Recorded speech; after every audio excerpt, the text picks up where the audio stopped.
Welcome back, everyone. Thank you guys so much for Welcome joining to us here another for edition another of the episode, Basketball wherever in the Teacher world you're listening to Podcast. us from, Our whatever mission is platform to you guys bring are you listening to us discussions on a As wide always, array of thank you guys topics so in the much for the coaching support, the world kind to messages, grow players the on emails, and off all the the love court. that You you've can sent the connect with show's us way, on the questions YouTube, you've sent, Facebook, the and feedback Twitter. you've given. And also reach us Really do directly appreciate through that. email Keep that at coming. And as always, thank you guys for checking out this basketballteacherpodcast@gmail.com. episode. Now, And here's your really host, excited to dive Coach into this Mike one. Hernandez. As I was just talking with my guests before we started, it's so fun to have these episodes where you can kind of dive Thank you into for some listening to another edition of the nuances or some Basketball minute Teacher details, Podcast. but things Make that sure are to still connect with super us on important to the YouTube, game, Facebook, and but Twitter, maybe or get reach us overlooked directly sometimes through because email we're at busy trying to get all these other things done. And so I'm really excited to basketballteacherpodcast@gmail.com. Take get care, into be this safe, because and we'll see you next time. so important, and that is talking about just body positioning, feet positioning, footwork, making sure your body's in the right place, having good footwork, making sure you're positioning yourself correctly as a guard, as a post player, fitting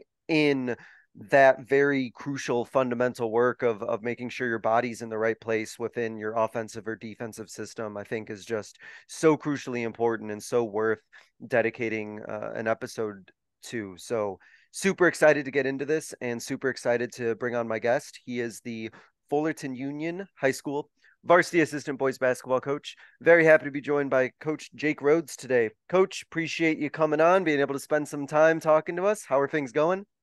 Going well. Thank you so much for having me, Coach. Appreciate you giving us a platform to talk and cover some high school sports. So looking forward to it. Absolutely. Coach, let's start with your journey with the game of basketball. Where did the game of basketball take you? Where did your coaching journey take you? And ultimately, how did you end up at Fullerton Union? Well, basketball took me to took me in at 8 years old. Started playing, loved the game. That was my first love ever since. Played through high school, played at St. Paul High School in Santa Fe Springs, California. Um, Football was probably my better sport, but I loved basketball. Basketball, just the way that five guys have to work in unison, a team, and each person has to thrive in their role. So that's always just been something that interests me and something that I like strive to be great at. From there, I started my first coaching job was a freshman assistant at St. Paul High School when I was 19. My high school quarterback was hired to be the freshman head coach. He asked me to help, so I helped. He had some stuff going on halfway through the season, so I ended up taking over and was the freshman head coach there for 3 full years.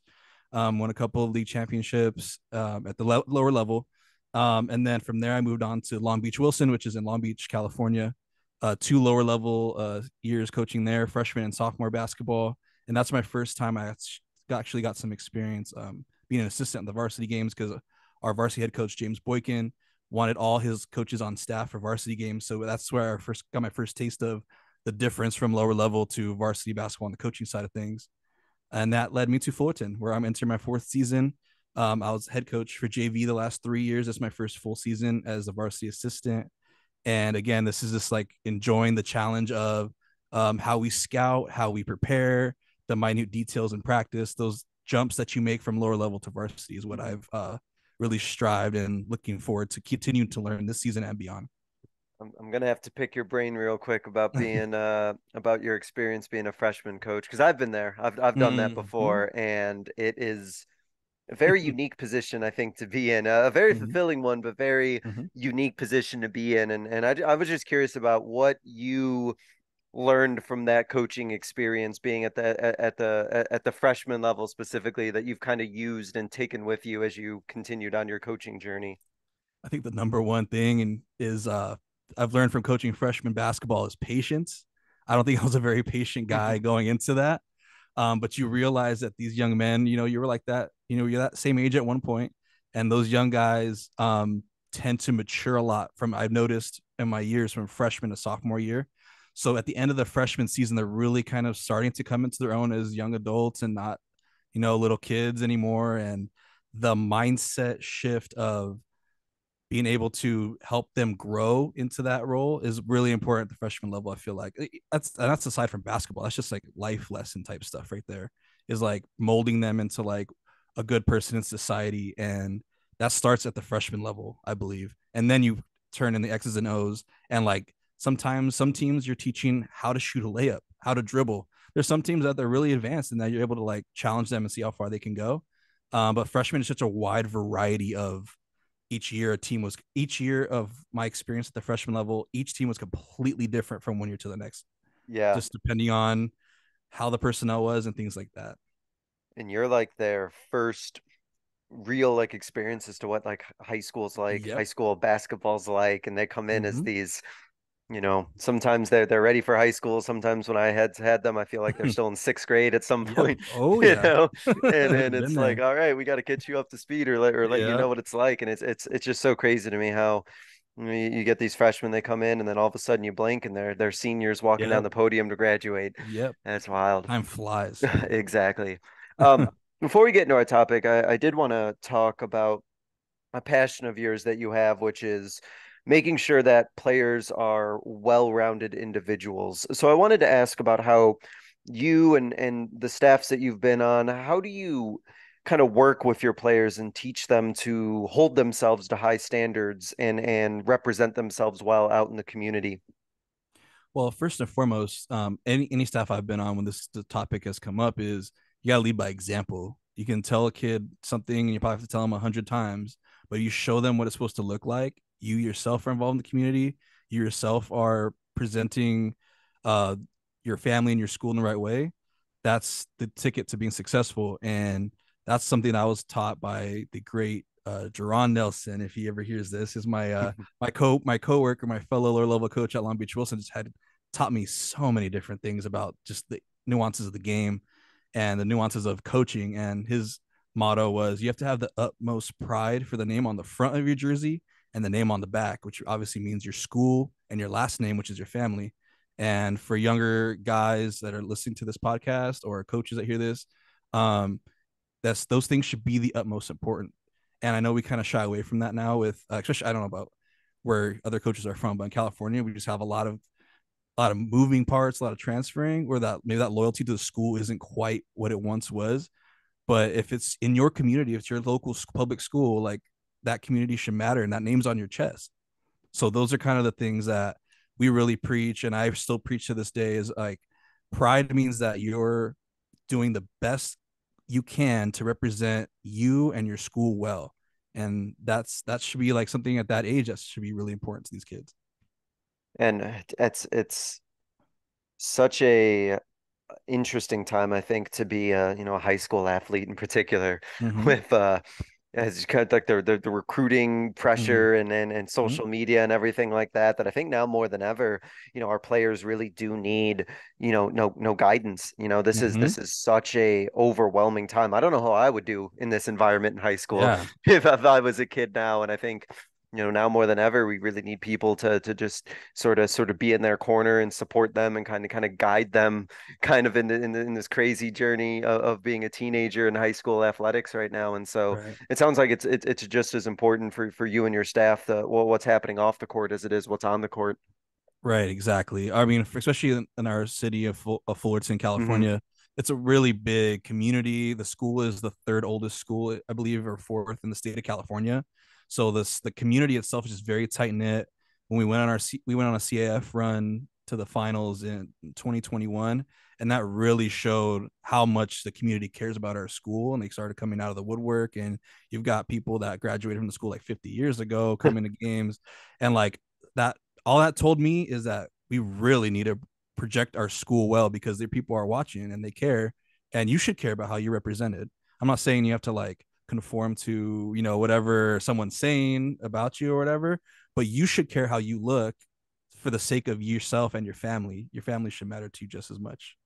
Yeah, and that's a good point too. Like you kind of said, like you never know who's watching, and like you said, you represent, especially in some areas where sports and athletics is really big and brings communities together. Like Mm-hmm. you are part of something so much bigger than just your team, right? You Right. represent something in the community, or you never know who's gonna be stopping by to watch you and everything like that. And it's really important, I think, for especially it kind of sounds like at a place like Fullerton as well, that like players understand what it means to put that jersey on and like what that represents and all the people that like wore that jersey before them and how much pride they probably had in having that jersey on and how much they should have in it too. And that idea, like you mentioned, right? Like this is you're part of something that matters to a lot of people in the community, a lot of people who went to the high school, and it's a really cool opportunity, definitely. And it seems like that's something you preach to your players about, what it means to put that jersey on and how much pride they should have Right. wearing it.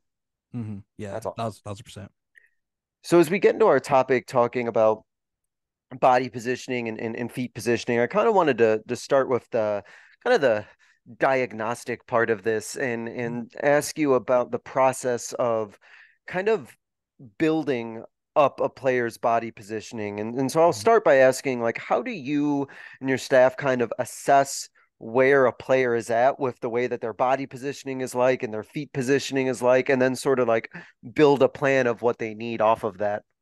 Right. So I mean, the very, very base, like 98% of probably coaches is when you're in like a shell drill, right? And you're just like you're matched up and everything. Before we start, we look and see where everybody just comes out onto the court in, like naturally, right? They're not even thinking, they kind of just walk out and see where they stand before it starts. And I'm not going to take credit for this. This is Coach Eric Camrath. He's our head coach at Fullerton. He's taught me all this, and the more he's focused on these details, I'm starting to like hold on to these traits. So if I ever go to some other school, like I'm taking it with me because they've been so successful. We've been a really solid defensive team. Is the first thing that the players should, or position wise should be, is the terminology we use is top hand, top foot. So when they're in front of the person that has the ball, their top foot should be matched up with their opponent's top foot and their top hand as well. So they're in a position to where their body is facing the offensive player, and they're in a position to where they can keep them out of the middle of the floor. That's like the base of our defense. So whatever, however you stand coming out of like into the start the drill, we got to make sure everybody's already lined up, and then you start the drill, and then you can expand and go to like how to close out top hand, top foot, how to get into the gap, how to we use like terms like V to the line, which is like basically like backing off. If your man makes the pass, you take a step back and then back up into the gap. That way they don't backdoor you. Little things, little nuances like build off of that. But the very base is just seeing how they set up and then making sure that we're positioning ourselves in the correct manner to play our defense at our best. So what is that when you kind of mention about like kind of like seeing where they line up?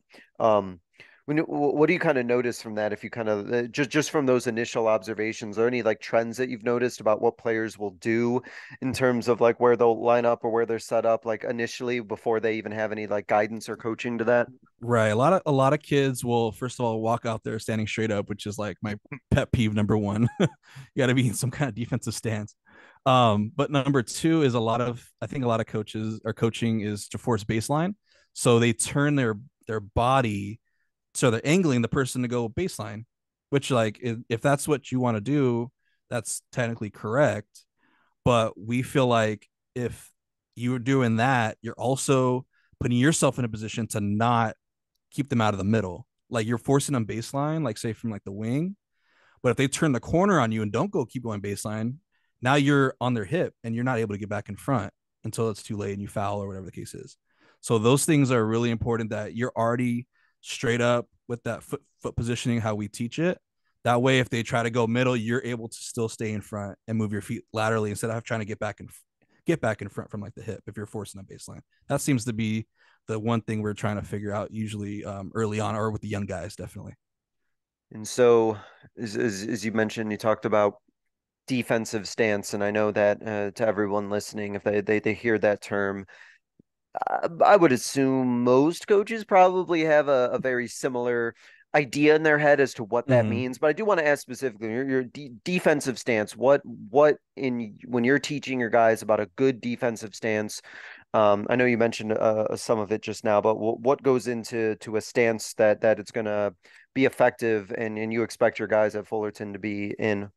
Yeah, just definitely dropping, being the low man, always wins. We teach that in football. It's similar in most sports. Um, that really your, I don't know, back, butt downs, chest up, right, basic stance.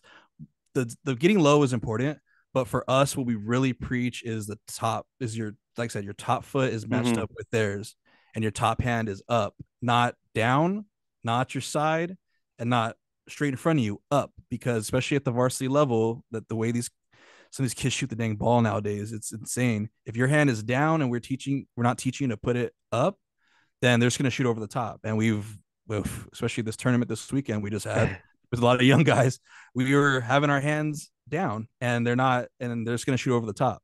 So that positioning in the stance is really important. And we also teach a lot about arm's length because unless at least for us, we don't have the athlete to like be up in your grill and like, closing the gap where you're just, centimeters apart. So if our guys are doing that, they're probably getting blown by. I mean, being realistic, but also we don't want to sag off because in our league, a lot of guys can shoot. So it's just the arm's length. We just repeat these things over and over just to really hammer it home that they matter and the details are really important.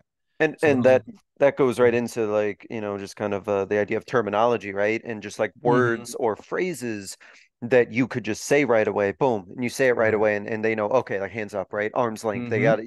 And I think that's so Short. important for Mm-hmm. coaching is to just have those quick rapid fire terms or Mm-hmm. phrases you just throw there and boom, there's an instant reaction from your players. Right. Players know exactly what that means. And it just sounded like from that response right there, there's like four or five that you just listed off right there where like you could say it to a player and they'll immediately, oh, okay, I know exactly Yep. what that means and can correct it. Mhm.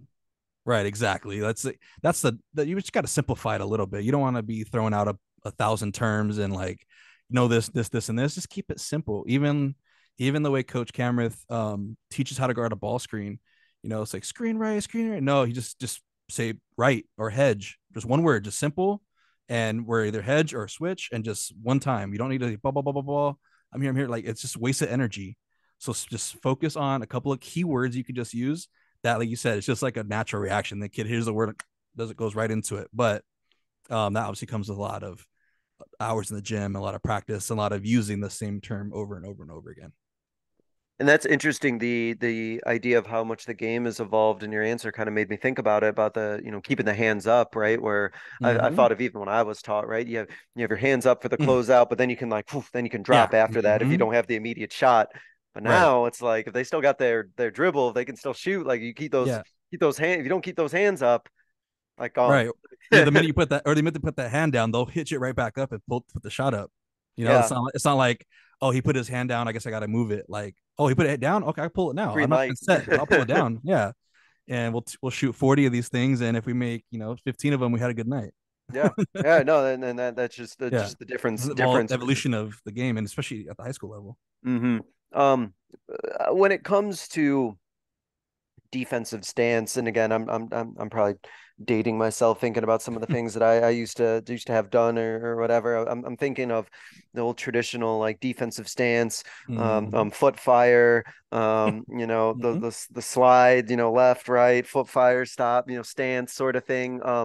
Is that have any place anymore? Is there any things that you do chopping your feet or things of that nature? Is that part of what happens anymore for you or your program, or is that a relic? At the varsity level, we don't really work at that because we would like to think if you're there with us, you could hopefully slide your feet. But you'd be surprised at some of the slower level guys that do those drills, and they're clicking their heels like a horse, or they're like The bunny hops, I remember. the butt, oh yeah, crossing their feet and falling. I mean, you see some of these younger guys like they need the basics first. So like definitely the lower levels. I mean, I know when I was at least a freshman and JV coach, I spent a lot of time on defensive slides and like stance and positioning just so they like had that base, so when they go to varsity they don't have to work on it. However, like we do teach just shoulders width on the slides, and staying in a stance, not popping up when you're off the ball or whatever. But like to actually work on slides at the varsity level, we don't really do it.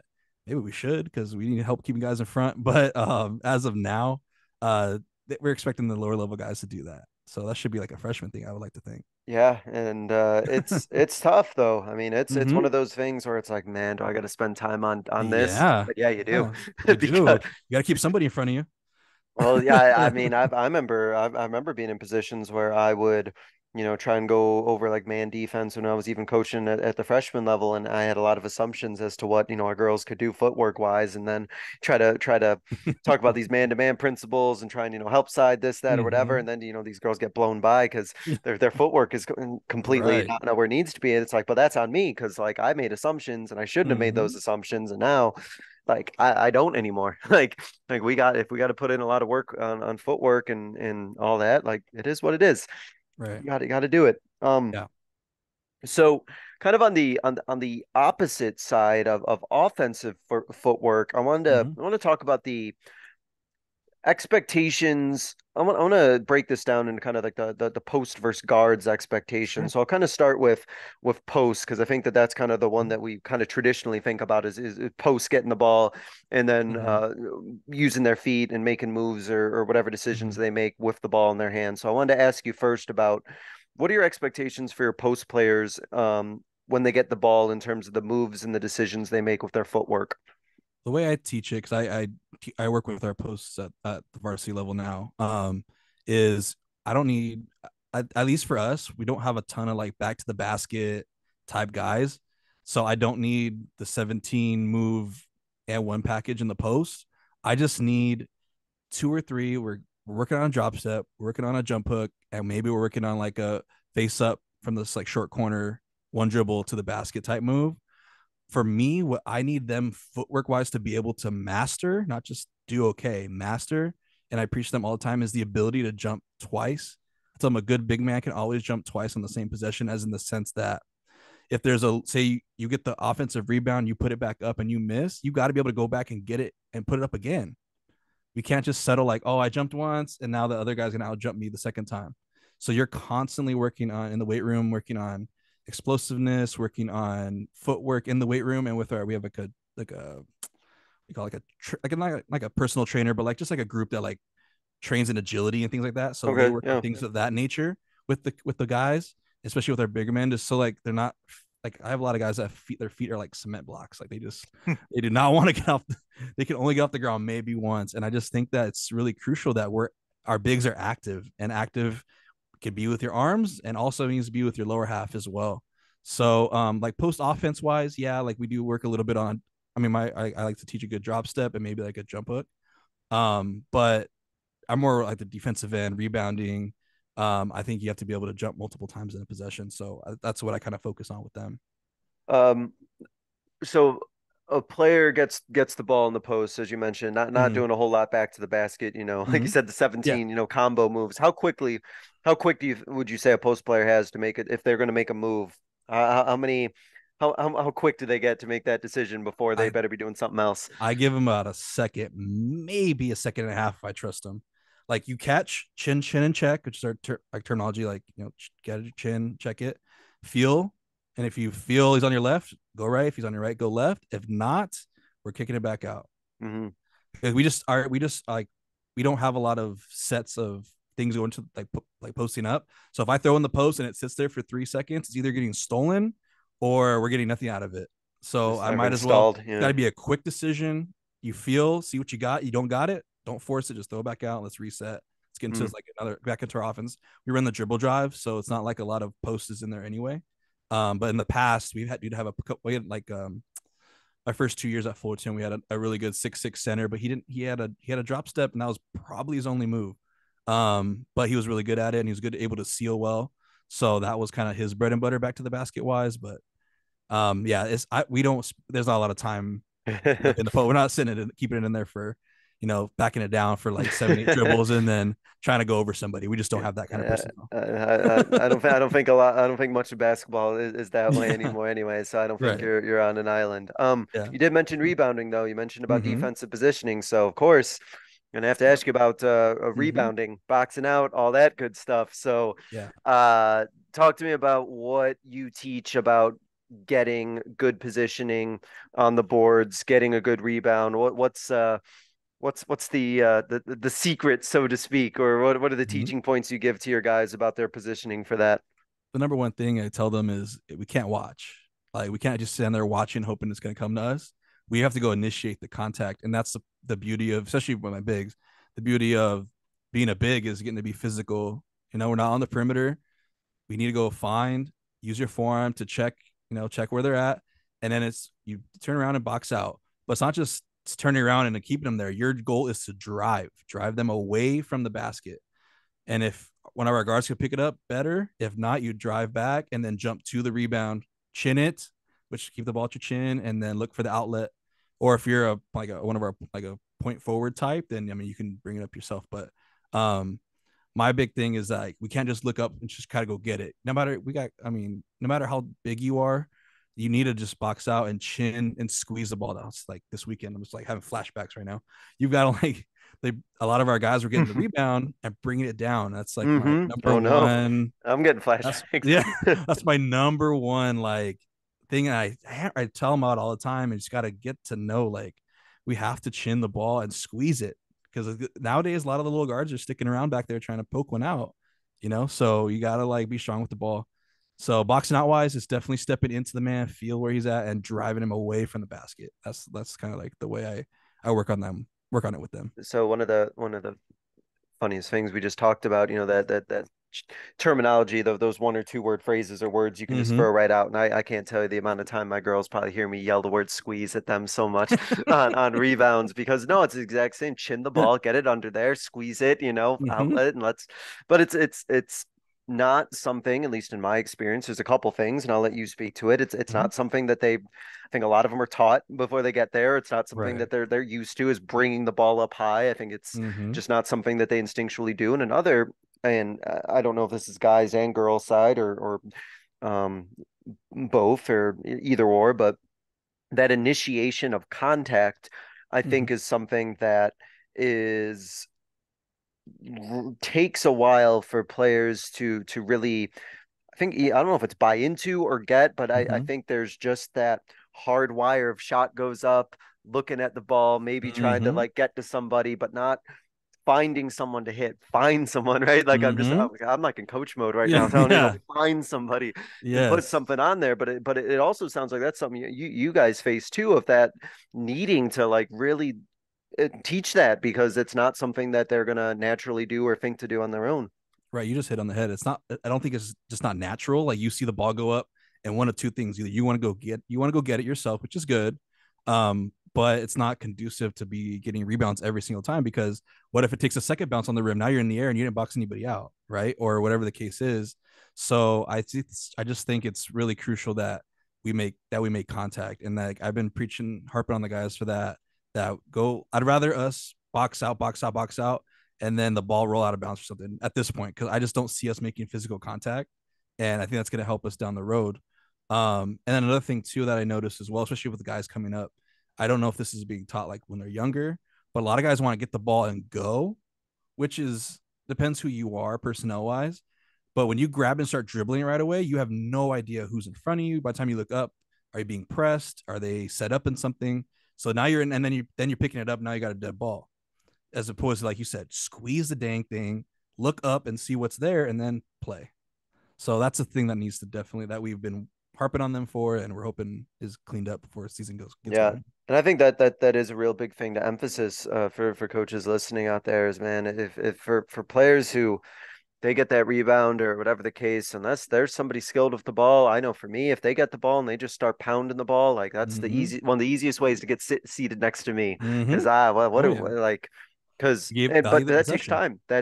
Yeah. It takes time to build. I think for players to realize when they squeeze the ball and they get the ball under their chin, how much control they have, Right. and I think a lot of them think that they don't have that Mm-hmm. level of control. But if you're squeezing that ball and you're chinning it, like nothing should happen. Like it is Right. yours. Like, Right. and you are in They control hit of you, what it's a happens foul. next. So just be Yeah, strong with yeah, it. yeah. And but that kind of goes into that idea of Mm-hmm. body positioning. You got your elbows out, like Mm-hmm. whew, you got it, you got that sort of thing, for Right. sure. On the guards end, when Mm-hmm. I know you said you mostly work with posts, but obviously you're working with Mm-hmm. everybody. Yeah. So Mm-hmm. when you think about like good footwork, and what you need out of a guard, and there's so much that can go into it. You can talk Mm-hmm. about, obviously, in a half court set or out in transition or finishing at the basket. I know this is a wide open question, but Yeah. just kind of in the general sense, when you think about a guard who has good footwork, what does that look like, and what do you and the staff kind of do to build up your guards' footwork and body positioning? Well, we have like a two faceted drill that I love and have coaches. I'm sure it's not we're not the only one that does it, but um, we do a one on one closeouts and we spread them either on the wing or the corner, and those help both sides of the ball. The base of the drill is defensive to like we talked about earlier, working on closeout, top hands off, all the verbiage that we talked about earlier. But offensively, it also gives you the opportunity in three dribbles or less to be able to create space, whether it's working on a jab or working on a sidestep or working on manipulating the defender like with your eyes or with the ball, and just being able to create space and working on that during that drill. So like defensively focus on that end, but it's like a two faceted thing where like both sides get a little bit of work on something that they can use in the game. So I think that's one of the drills we mainly use that I would say that gives our guards an opportunity to work on using their footwork to create space and give themselves a better angle to get to the basket at the end of the day, trying to get to the basket, whether it's the layup or the driving kick.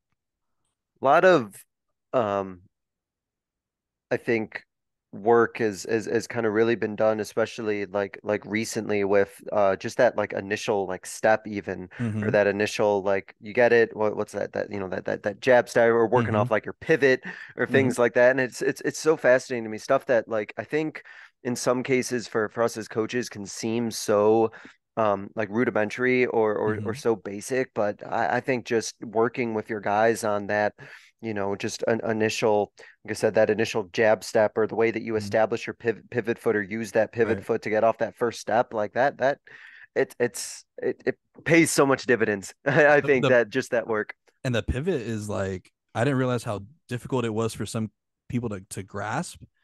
Like our kids a Why do lot you of think times that is? I don't know if it's just not being taught when they're younger, but when we go to like a jump stop and then trying to reverse pivot and they go the opposite, you say reverse pivot and they go the opposite direction. It's like, wait, that's not that's not what I said. Like, go do it this jump stop here, go off this foot and reverse pivot so you hit the guy on the trail or whatever the case is, like whatever the drill is. And it's just like the idea is not even in their brain, let alone teaching how to do it. And it seemed like you said, it seems such like a generic like skill to have. But like I my example, and I tell this to people all the time, is I one summer I coached travel ball out here because Coach Camrath said you should try it, and I don't I like high school kids a lot better. But Mhm. going to my one of my games, I'm waiting for this game before us to end, and it's 8U, and this kid comes down on a break, one on one. It's a beautiful Euro step, 8 years old. I'm like, wow, that's impressive. Goes back down. Two possessions later, he's coming back again on the break. There's two. It's like one on two or three. Defense like walls up. He tries a euro through three and travels. And it's like he can do a euro, but he can't jump stop or he can't bring it back out. And he's 8, right? I mean, like, that's young. And so I'm just at that seeing that happen. Like when I watched that game, I was like, maybe that's just the euros being taught before the jump stop, which that's like I don't know. That's like the backwards thinking in my opinion, but maybe that's just what's happening now is the lower levels are so lower younger kids are so skilled, but they don't have the basics down first. I And got a lot of players though, to your point, who really struggle using that jump stop or landing mm, solidly onto mm-hmm, whether it's even in transition, using that like jump stop or a little like hop step or whatever that mm-hmm, is. Like it's not it's something that is, they all know, I think. They all know yeah, it's effective. They all know like how to do it, what the purpose of it is, how it works. But when it comes to actually like putting it in a game situation, it's really not something that they'll go to right. unless it's something you just work on repeatedly. And I think It's so that's just, crucial though, yeah, too. yeah, no, So there's crucial. so much you can do with it. And just even from just having that, and you just talked about, things in the weight room, get off two Mm-hmm, feet, that strong base and everything. mm-hmm, There's so much you could do off of that, but it's not something, again, like you kind of mentioned, either it's not being taught or it's just something that isn't, maybe just doesn't look as mm-hmm. exciting or Right. as interesting as some other moves. But it's something I think as coaches we should definitely like always keep encouraging, Right. and always keep doing. But Mm-hmm. that's interesting. You said that was what, 8U? Yeah, yeah, There. yeah. And the only reason I know how AG was is because of like looking at the game schedule. Like, oh, it's 8U in front of me, and then I see it said like I'm telling you, like Mike, that Euro step was like beautiful, like perfect almost for that age, and then but couldn't hit a jump stop. And then Ooh. yeah, that's funny. Like you were like you got this down, but you didn't get Yeah, the how'd you that get that lesson ten. how'd you get there but not here? That doesn't make this. I don't know. Make sense Yeah, to me. that's funny. Where how important? Obviously, it's very important. So I guess is a better worded question would be where does precise footwork, body movement, where does it come in most importantly in terms of what you and your staff run on offense? How important and where do those precise body movements and footwork really come into play with the action you guys are running on offense? The footwork is might it might be the most important part of our offense. We're installing the dribble Mhm. drive this year, like I Oh, mentioned okay, yeah. earlier.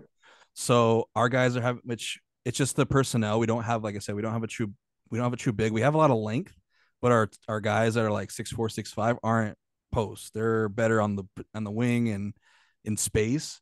So we're kind of using this to like create lanes for them, but they're breaking the mold of, in our old offense, it was just like a motion offense or whatever. And you just were used to, sliding to the corner or Mhm. cover, or we used to call cover. You can come over to the trail behind the driver and they, can reverse pivot and kick. But now they're trying to learn how to catch the ball on the run. And that has been a little bit of a challenge. They're getting better, but it's just breaking that habit of catching the ball in a split and catching it going downhill, not side to side, and just those little things that they didn't have to do before they're learning now, and they're getting better. And I think we'll be okay when it gets really going. That has been a little bit of a challenge. So I think them getting that footwork down and catching on the run, and catching the handoff in the split is going to be crucial for us because I mean this weekend, like I said, back to this weekend, when we ran it right, we got great looks. But when we catch it stationary and then try to make a move off the pitch, it's travel, or it looks like a Mhm. travel. The ref's going Yeah, to call it. call it. Yeah. So if you catch on the split on the run, your momentum's moving forward and it doesn't look like a travel at least. So you're got a good chance of getting downhill. And then you're not just going laterally and getting it stolen from you. You're going downhill with purpose. Defense collapses. We got shooters in the corner and all that good stuff that everybody else does.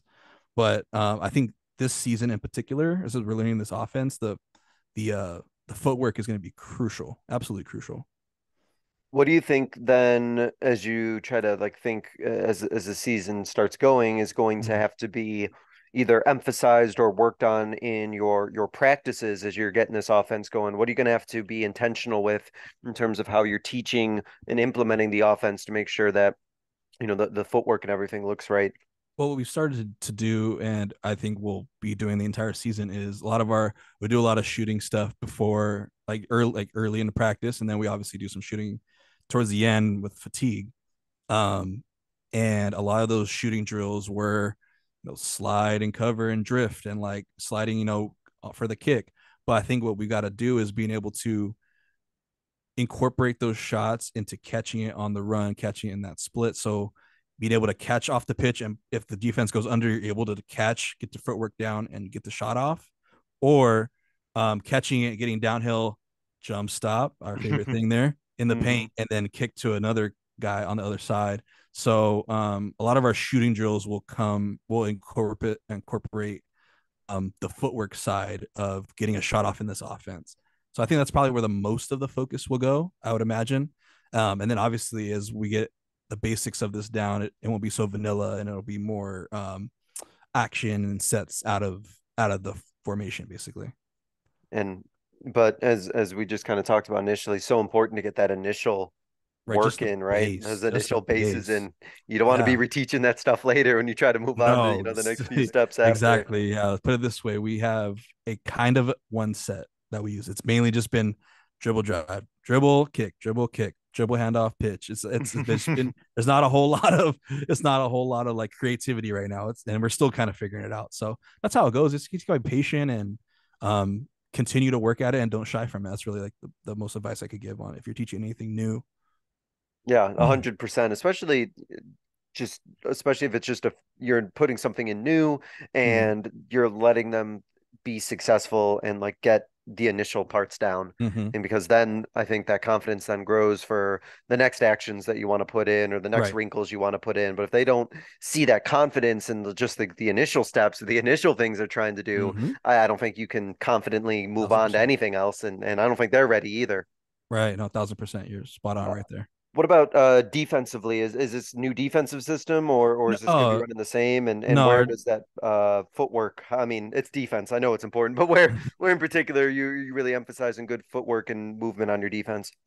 Defense is really important. It's a main focal point of our head coach, and it's been the same as long as I've been there. So I know it'll be similar. I would say feet and body positioning are extremely important. Defensively, I would take a more philosophical approach and say what's most important is a will and like mindset of, okay, this is who I'm guarding tonight. We're not throwing some junk zone or anything, any like random thing like zone defense to play. Like I'm guarding you, it's me and you. I'm not letting you score on me. I think is the first mental part of the game where that like should matter to you that your man isn't scoring on you. And then secondly is like where you place yourself so you have a chance to be successful in accomplishing that goal of not letting so and so score on you. So I would say it's a up there first or second, I would say, and where you place yourself and where you set yourself up to be successful. So you're making your life relative as easy as possible.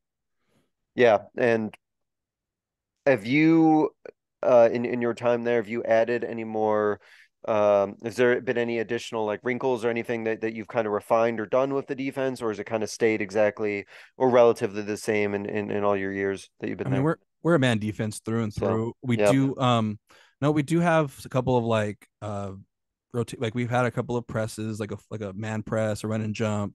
Installed a 2-2-1 zone press two Mm, years ago that I learned from when I was at Long Beach, and we had a little bit of success in that. But like in the half court, it's we're locked up. We our coach, I'm not I don't know if I could speak enough on it because I haven't coached it too much, but our coach has a matchup zone that he's ran, and okay. that matchup zone got us to the finals. I mean, it was one blown assignment one time in the zone is what lost us the game. Other than that, it had kept us in it. So it's I'm just not versed enough to like fully Hmm. explain Hmm. how it works, but I'm sure a lot of these coaches could. But that would be the only variant we probably have. Other than that, we're if you can't guard somebody, you're not playing. So if you can't keep them in front, that's just tough luck for you, I guess. No, I love That's love kind of the mindset. no, love the man though. Mm-hmm. Man to man defense. That's Yep. awesome. Let me ask about in kind of a general sense, Mm-hmm. what do you think coaches can be doing in their practices to make sure that they are getting that work in on their players' body positioning and feet positioning, while also at the same time working on all the other things that they need to? How can a coach kind of make sure that body positioning, feet positioning, and that still is a point of emphasis while they're trying to get all the other Right. things in their practice plan done?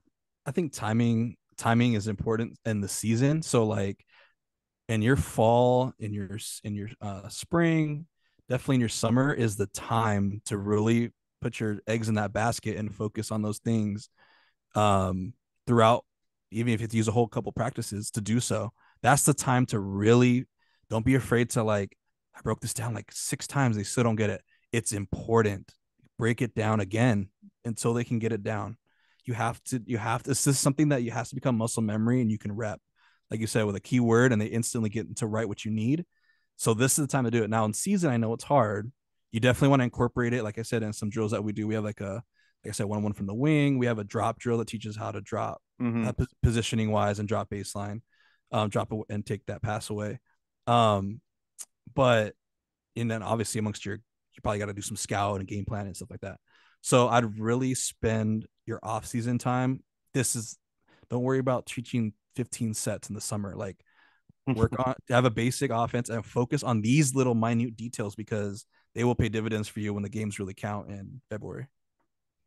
Yeah, but I love my sets. No, I'm just kidding. No, no, no, no. It's Nothing wrong with it, but there's a yeah. time and place. That's for season. I think in the off season, you definitely focus on the minute details in anything, whatever your team needs. But actually, if you're doing like footwork and body positioning, take the time. Take your Especially, time. it's kind of like you said, summer off season, very, very habit building times, Mm-hmm. real times to really get those foundational pieces in. Right. And I think that we really feel in the fall, right before the season tryouts or whatever, we really feel that time crunch. Mm-hmm. And I know for me, if I needed to spend a lot of time on body positioning and foot positioning as the Mm-hmm. season comes up, and I'm gonna feel so overwhelmed Right. trying to get that in now. And Yeah. I think, just spending that time in the summer and, Mm-hmm. just really doing that Yep. groundwork, you're gonna feel like so much better in the fall. I feel like, oh man, so Right. glad we spent all this time doing Yes, this in the exactly. summer. We feel so much more ahead, I feel,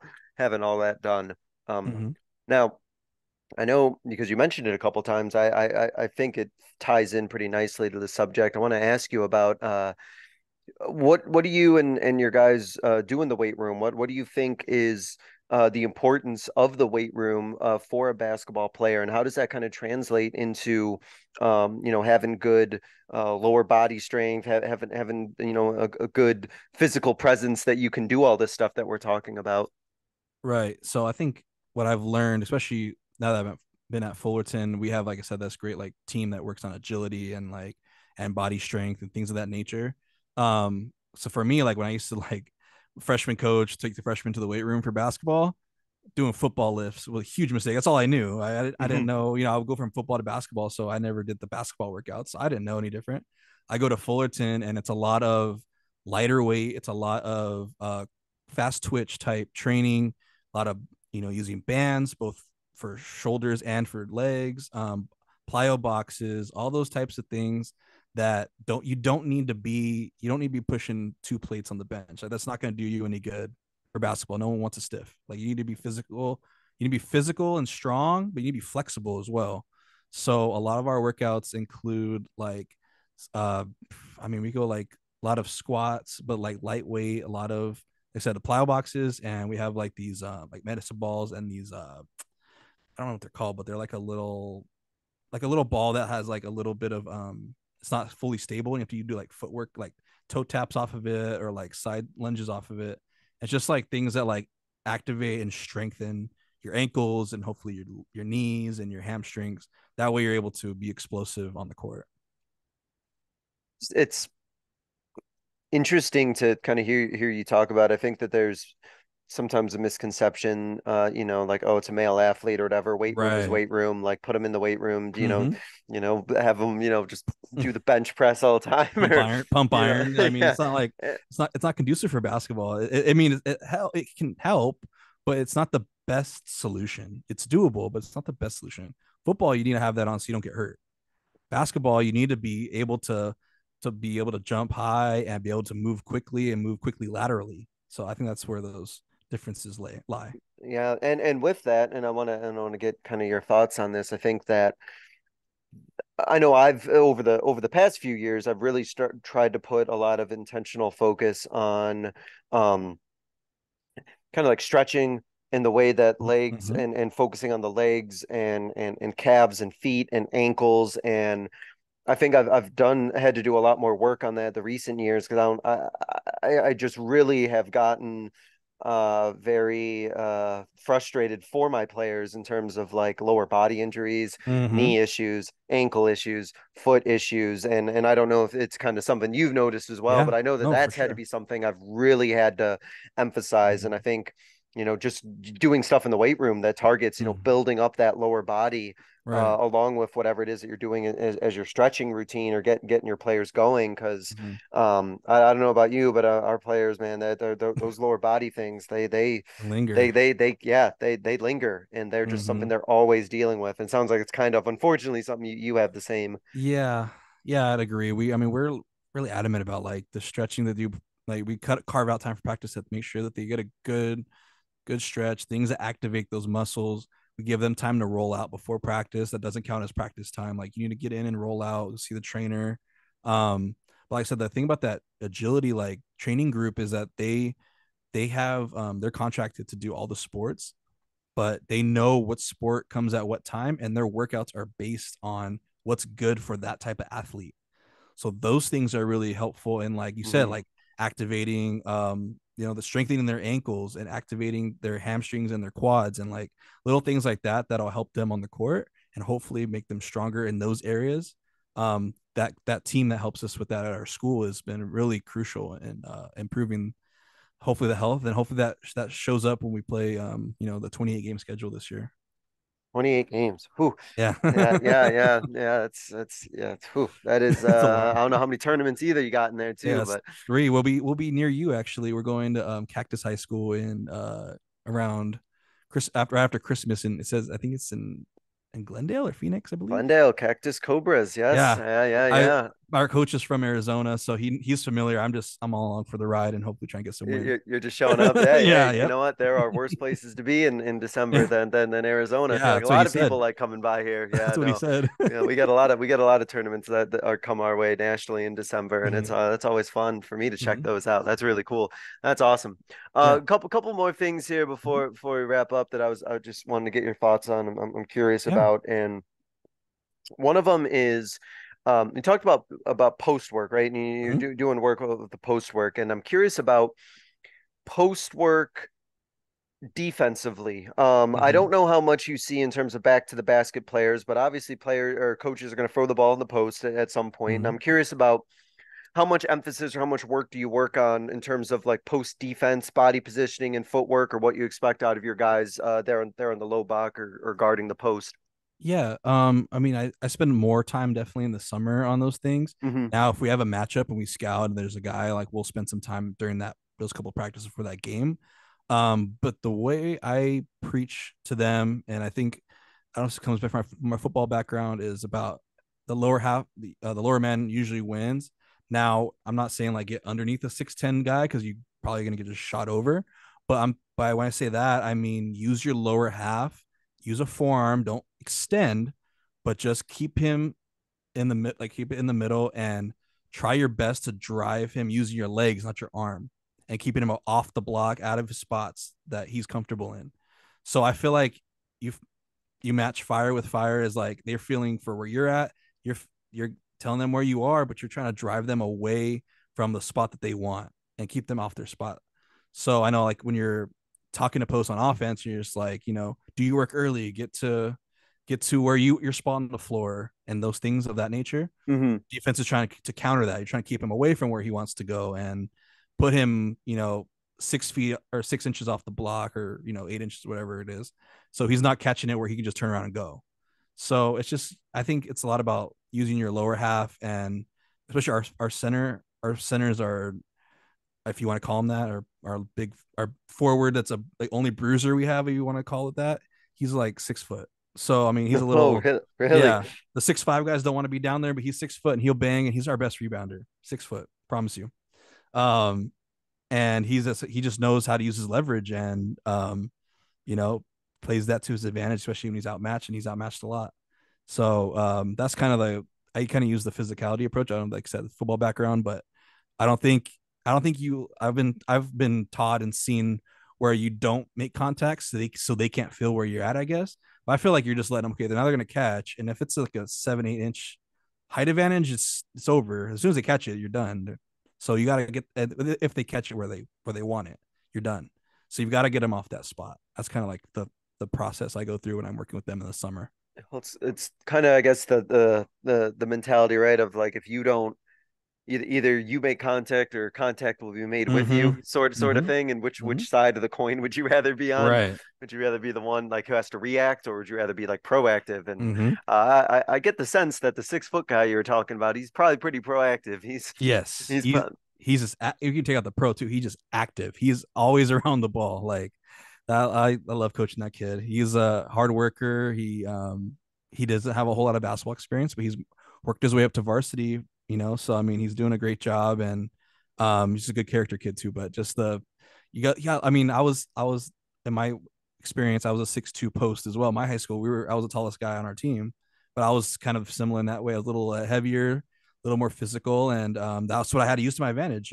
If you're not going to be able to block a guy that's 6'8", you got to keep him out of the paint, out of where he wants to be. So this kid does that just as well. Oh, that's really cool. I would love to see. I need to see like film on that play. Yeah, I need to see that guy out here yeah. just getting boards I'll send you and some. just dominate. Now All over that's the so place. much fun. That's so much fun.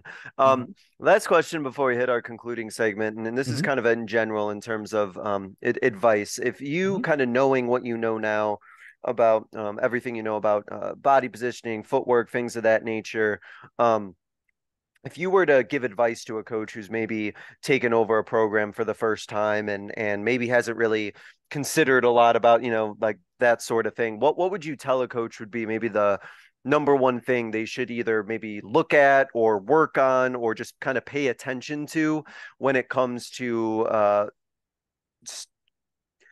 coaching or assessing or teaching like foot positioning? What would you say like this is something, coach, that you really want to pay attention to and make sure that your guys or girls got down?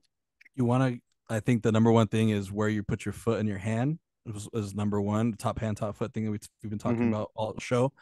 And preaching that you're where you're standing. I know it's kind of hard to not like visually see it, but you want to keep them, you want to keep them in front of you and you don't want to turn them to a side. And when they make the jab, your first move isn't open up your hip because now there's a lane. Your first move is to go straight back and then come back to if he doesn't make a move. Those two things will make your life so much easier because now you're keeping guys out of the paint. And you keep guys out of the paint, it makes your help not you're not relying on your help to save you and then leave corner shooters open. So if you can just focus on those two things to really hammer home keeping the ball out of the paint, it'll make your whole defense just Mm. function better, more efficiently, and it'll just make your life easier as a coach and hopefully some not as many gray hairs. No, yeah, hopefully. No. Hopefully. I think that's really solid. And again, just kind of going back to what we talked about, like just something Hmm. like that, that if you get that established with that sort of positioning right away, then Hmm. like you avoid a lot of hopefully frustration later. Right, right. And you can just kind of build off of that. So no, I totally agree. To wrap up, coach, there's a couple questions I ask every guest. So I'll go ahead Hmm. and start here with this first one, which is um thinking back on your coaching career, Ed, and Hmm. this could be recently or any level and any point of your coaching career, Hmm. what is a moment from your coaching career that you think others listening would be able to learn from? You know, oh, it's a great question. I think first and foremost, when I was at St. Paul High School and I was 19 years old and trying to figure it out, the one like my very first team, we started off the season 0-9, right? I'm like, oh my gosh, I have no idea what I'm doing, right? Like obviously I'm not cut out for this. And we had a practice where we it was a good competitive practice and the guys were like trying to reassure me like, oh, coach, we got you, like this is it, we're gonna do fine, right? And then they go on to win that game next game, so we got our first win and then we go rattle off 10 in a row. And my thought for that part of it, like again, I'm a lot like I think a lot about the game, like mental side of it Hmm. is that you're a team, right? You have your players and your staff as a team, but you and your players are also a team and you guys work off each other and support each other and try to keep the negativity out of it as much as you can. Those guys, those kids, I mean, they're 14, I'm 19. You put it in perspective. Oh, They wow. they they picked me up, right, and made me feel like that I was doing okay, and it turned us to me being more positive, be more attentive to what we need to work on because they uplifted me and now they're having success and now they're all successful like 22-year-olds, which is crazy. And like now looking back at it and it's just like it's this coaching is more than just a game. Like there's so much to life that you can use this sport for, and mold these guys to have help them hopefully be successful adults as well someday. And that's the one thing that I really take away from the sport is like being able to be a leader of young men and letting them help you and lead you to be a great adult as well. That is so cool. And 19 years old too. Yeah, yeah. Wow. It's clueless back then. It's I got a clue now, but yeah, it it's definitely. wow. Awesome. I appreciate you sharing that. That's great. Yeah. To wrap up, Coach, Mhm. I ask every guest this well, it's not really a question, I suppose. I guess it's a platform I'm giving you. Mhm. I call it my like 60-second soapbox, so to speak. It's Yeah. your platform to kind of get out a final thought, a closing message, a final idea, just something you want to leave the listener with. You can take it in any direction. It can be basketball related, it can be not basketball related. It's your soapbox, and if you go over Mhm. 60 seconds, I'm not going to time you anyway, so don't even feel pressured about that either. But I'm just going to go and turn over the floor to you, Coach, and I'm going to just let you take it from here. Thank you, Coach, and thank you for your time again. I kind of just let it. That was my last quote. Was kind of like a part of it. Like, use use this sport to be a mentor, someone that these guys can look up to on your team forever. You don't want to be the coach that they talk bad about, or like, oh, he didn't respect me, this and that. You don't want to end up being that kind of coach. You want to be the one that they call you or invite you to their wedding, which I've been invited to, or their kid's baptism, which I've like already gotten to, and I'm younger, So these guys are already getting to that age, and you want to be the coach that did something to impact their life, and use the sport to do so. So I just wouldn't get wrapped up in getting wrapped up in like you know how your this one season goes. I mean, obviously winning is crucial, obviously very important, but it's finding the balance of like making sure you're doing good for your community and for your students and your players. So that should always be the focal point, no matter what situation you go through. And secondly, too, using adversity to is a good teaching tool too. I know we don't have to put everybody in bubble wrap and oh, woe is me. Like, let's be able to teach these guys that adversity is going to happen. And in basketball, it's if that's your first time going through it's not going to be your last. So use that to your advantage, and grow as a young man in our sport, and young women as well if you're coaching girls basketball. So that's my 2 cents on the philosophical side of things. I really appreciate you sharing that. That's really cool. Really thoughtful. Really introspective too. And just like you said, be able to go to the go to those like the baptisms or the weddings or stuff like that. I mean, there's nothing cooler, I think, to know that like you made that level of an impact, that like they still think about you and don't just Right, right. think about the drills you made them run, or the Mhm. basketball things, but All the actually lines like they liked you did. enough. Oh Yeah, yeah. yeah. And despite all that, they still like you enough to want to invite you to all these Right. wonderful moments afterwards. I couldn't agree more how special that is. That's really cool. Yeah. Awesome, Coach. Thank you so much for coming on and talking some hoops, talking about body positioning, foot positioning, all the kind of the nitty gritty type stuff Hmm. that makes basketball such a fun sport to coach and to play. And I know that there's a lot that I think you're still thinking about this tournament that you just had, and probably a Yeah. lot of things that you still want to work on. But it sounds like you guys are going to have a really good year, really successful year, and a lot of good things are going to happen. So, Coach Rhodes, really appreciate you coming on. Best of luck this coming season, and it was a pleasure having you. Thank you so much for having me. And these guys will be all right over here. And good luck to you and your team this year, Coach. And I'll be trying to keep track of how you guys are doing, and cheering you guys on. Really appreciate it. Thank you so much. Thank you so Yeah. much also for all of you listening. This was another edition of the Basketball Teacher Podcast, and we will see you guys next time.